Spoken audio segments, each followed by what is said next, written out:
Section 6 of the CULT rubric focuses on technology for teaching and learning. It assesses the way in which instructors utilize technology for the effective delivery of content, engages students in learning activities, and allows students to express themselves or demonstrate their learning. Mine does all three of these things, and I want to take this few minutes just to describe one particular example from my course dealing with world music.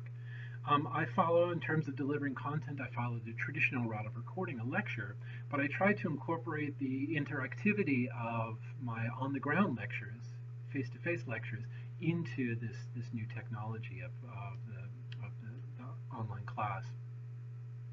I base my lectures on PowerPoint lectures. The points described in the lectures, of course, draw from the readings that they would have done, and the lectures themselves kind of explain and explicate the main ideas that we're focusing on in that particular module. And then typically what I will have is an excerpt from a YouTube video drawing upon a musical activity done usually in another culture, where I show that excerpt and then describe what's going on, connecting what we see there to the main points and concepts that we are discussing for that module. Okay? After one or two of these things, the little film, the video will stop, and then the student is asked to open up another PowerPoint presentation, which also features a video, and they themselves watch that and try to do a similar kind of analysis or interpretation of the event that they see based upon the concepts and the points that we're examining in this module.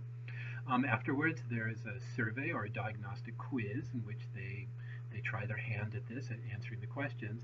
If they do poorly, then they're assessed right away. They're given the answers right away, and they can go on and try another example. There are 3 examples that they can do for each module that they can do and try their hand at doing this.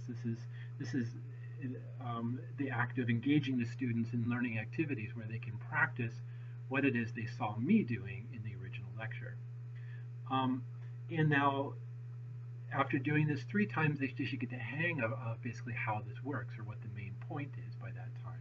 Now, their weekly assignment then is to get together as a group after they watched the lecture, after they did the initial sort of activities on their own. They get together as a group virtually, and as a group they then look at a video, and as a group they come to an interpretation of that video based upon the points and the concepts that were discussed in the lecture and that were the point of this module.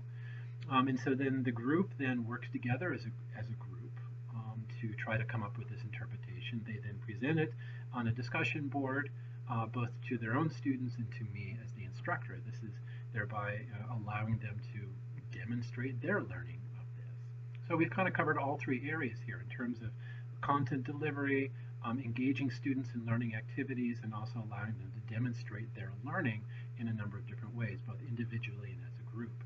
All this is connected to the final project for the course, in which they themselves, either individually or as a group, go off and explore a musical cultural event of their own choosing and do their own analysis and interpretation of that event. So all this builds up to the final project.